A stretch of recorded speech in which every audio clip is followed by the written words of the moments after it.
అరే బాబాయ్, ఇంకా 20 రోజుల్లో ఎలక్షన్స్ ఉన్నాయి కదా, ఈసారి నీ ఓటు ఎవరికి? ఎవరికంటావేంట్రా? ఎవరు డబ్బులు ఎక్కువిస్తే వాడికే నా ఓటు. ఏంటి, డబ్బులు తీసుకుని ఓటేస్తావా? నీ ఛీ! రేయ్, నీలాంటి వాళ్ళం కదరా మన రాష్ట్రం ఇంకా డెవలప్ కాకుండా పోయింది. నీలాంటి వాళ్ళం కదరా మన రాష్ట్రంలో డెవలప్మెంట్ కన్నా పథకాలు ఎక్కువైపోయినాయి. నా వలంగానా? నీలాంటి వాళ్ళం కదరా మన రాష్ట్రంలో కాకుండా పక్క రాష్ట్రాల్లో ఉద్యోగం చేసుకు బతుకుతున్నాము. మీ వలంగా రాష్ట్రం ముడ్డ గడిచిపోయిందిరా. ఛీ! నేనేం చేశానురా? నేనేమైనా తప్పు చేశానా? ఎలక్షన్స్ తర్వాత అరే మామ, ఒక 2000 తీరా, కొంచెం అర్జెంట్ రా ప్లీజ్. 2000 ఏంట్రా?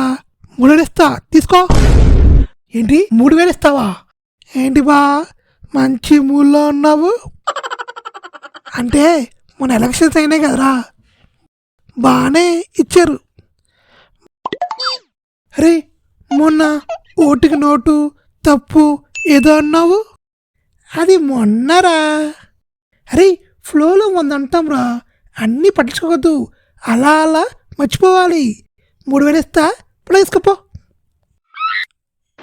రే, నీ వాళ్ళం చేస్తే డబ్బులు కూడా తీసుకోవాలి కదరా.